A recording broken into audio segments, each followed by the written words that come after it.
Welcome back. Working cattle on the ranch is often a family affair. Husbands working together with their wives and sons and daughters pitching in. We share highlights from a recent animal handling demonstration that was centered on the working women on the farmer ranch, encouraging them to be confident when practicing low-stress handling techniques. My husband is Kurt Pate, and he has been doing effective stockmanship seminars for National Cattlemen's Beef Association for many, many years. And we ranch together at our ranch in Montana. And this year I was invited to do a program called Ranch Her.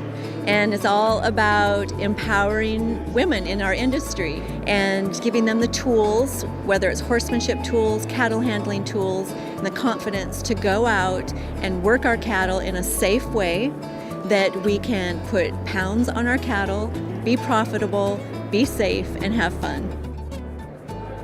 So Kelsey's working like a border collie dog here. So she's gonna get them all pointed toward the gate where she wants them to go. So especially because the one that you're trying to get is calving, she might be a little bit stressed. I think I would be if I was calving. So I'm gonna take it as slow as I can, but also keep in mind that she's calving. And so if time is, it's an urgency issue, I'll keep that in mind too. What I think in some instances women may lack in strength, they make up for in motivation, compassion, and technique. Because we grew up on the ranch, we've seen things get done, and at some point or another we're home alone and we've got to make the job happen. And so we figure out how to do it. There you go. Now she can go with the flow of her cattle.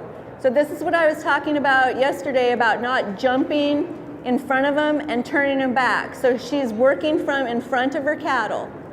So 620 is this one right here. So she's gonna have to send her back to Kurt. Good, and then, yep, and if that cow wants to go, she fades, send her back. Good, now she can let this cow, perfect, Kelsey.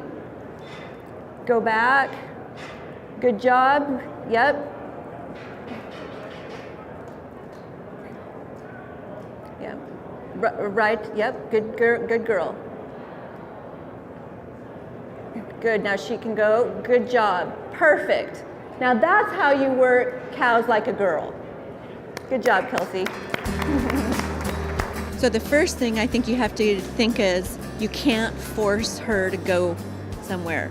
You set it up and put pressure to get her to go away from the herd, and animals learn from the release of pressure.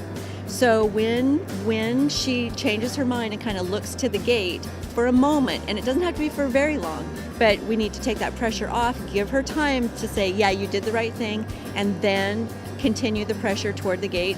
And you might have to change it up and do whatever, but not forcing her, because when there's too much energy and we're gonna force her through the gate, especially if you're on foot, you're not as fast as she is. And when her mind doesn't want to go there and just really wants to be back with the other cows, she's going to run right over the top of you. And that's a safety issue, big time.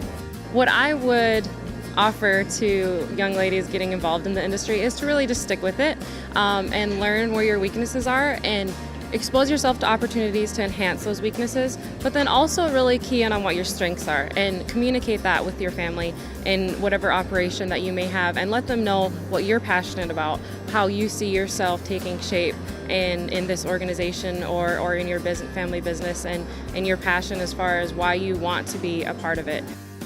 We get the joy and the honor of demonstrating here, but there are thousands of ranchers across this country that are just as handy, if not more, doing this day in and day out. And they're the ones, that's why our beef industry is so great, because people are doing this and are living this lifestyle. I love everything about ranching. I grew up in the saddle, and so really that's home to me. It makes me feel connected to my family and to the resources that we're fortunate to be able to raise our cattle on. And the heritage, the culture, and the tradition that really goes along with ranching. If you're able to work cattle effectively with your family, that's a pretty good indicator of a really tight-knit family, and I'm pretty fortunate to have that, and that's really what I love about ranching. Visit tammypate.com to learn more about these techniques and upcoming demonstrations. We'll be right back in just a moment.